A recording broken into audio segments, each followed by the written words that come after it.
આપણે બધા જાણીએ છીએ વ્યસ્ત જીવન, ઓફિસનું કામ અને સમયનો તો જાણે દુકાળ જ હોય છે.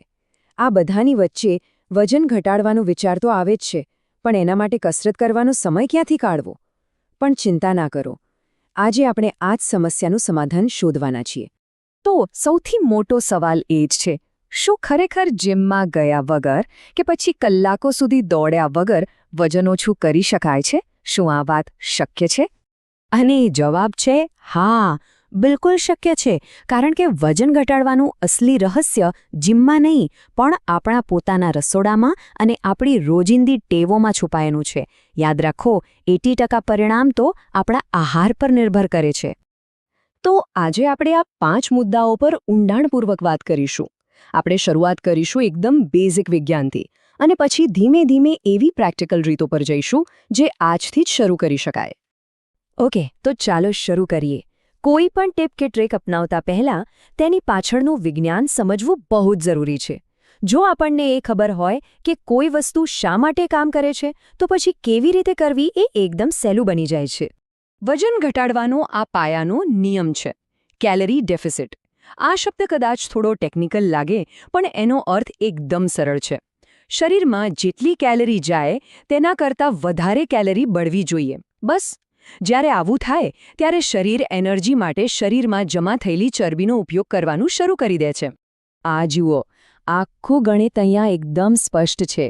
એક બાજુ છે કેલરી ઇન્ટેક, એટલે કે જે આપણે ખાઈએ પીએ છીએ, અને બીજી બાજુ છે કેલરી આઉટપુટ, એટલે કે આપણું શરીર શ્વાસ લેવાથી માંડીને ચાલવા સુધી જે કેલરી બાળે છે એ. આપણો ટાર્ગેટ બસ એટલો જ છે કે ખાવા પીવાની કેલરી બળતી કેલરી કરતાં ઓછી હોવી જોઈએ. ચાલો હવે આગળ વધીએ. આપણને વિજ્ઞાન તો સમજાઈ ગયું, પણ હવે સવાલ એ છે કે આ કરવું કઈ રીતે?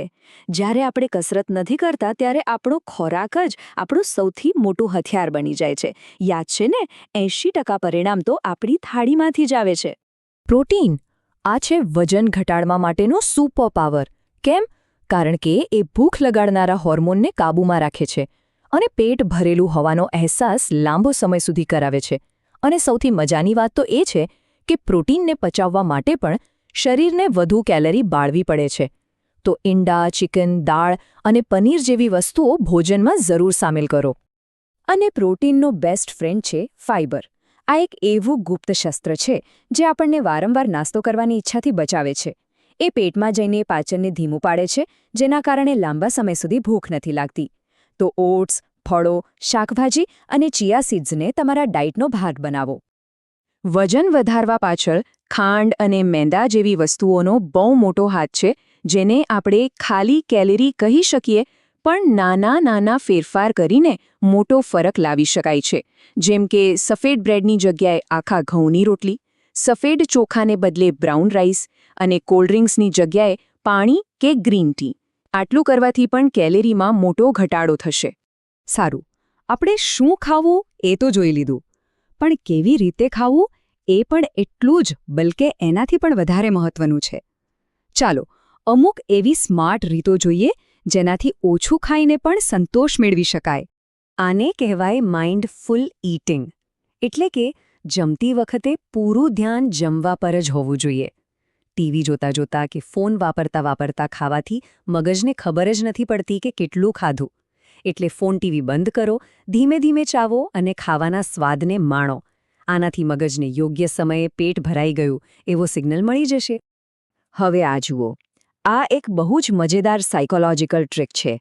જ્યારે આપણે કોઈ મોટી થાળીમાં થોડુંક જમવાનું લઈએ, ત્યારે આપણા મગજને એમ જ લાગે છે કે ખાવાનું બહુ ઓછું છે, અને પરિણામે આપણને વધુ ખાવાની ઈચ્છા થાય છે.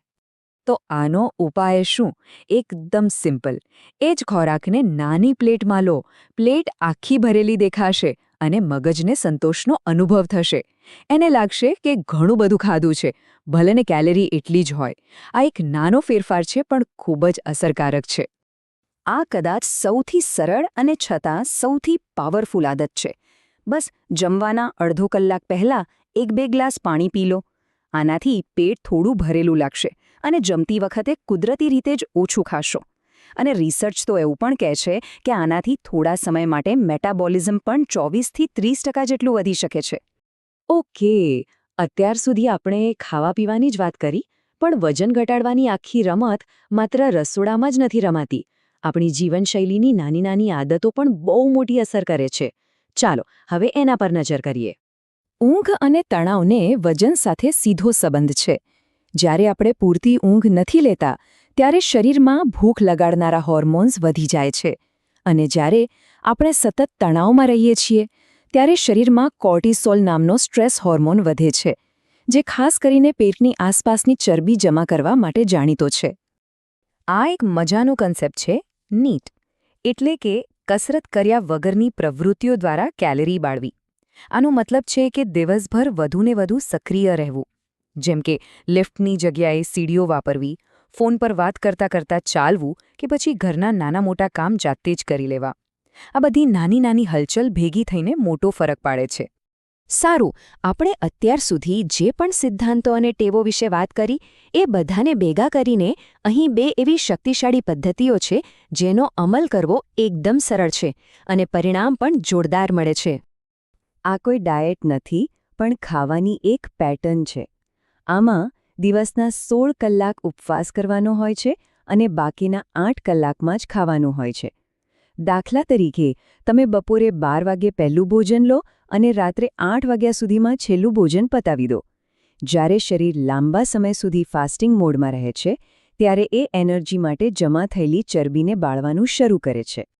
જો તમને કેલરી ગણવાનું માથાનો દુખાવો લાગતો હોય તો આ પદ્ધતિ તમારા માટે જ છે. એકદમ સરળ નિયમ. તમારી થાળીનો અડધો ભાગ શાકભાજી કે સલાડથી ભરો, બીજો ચોથો ભાગ પ્રોટીન જેમ કે દાળ, કઠોળ કે પનીર, અને છેલ્લો ચોથો ભાગ કાર્બ્સ એટલે કે રોટલી કે બ્રાઉન રાઈસથી ભરો. આનાથી પોષણ પણ મળશે અને કેલરી પણ કાબૂમાં રહેશે.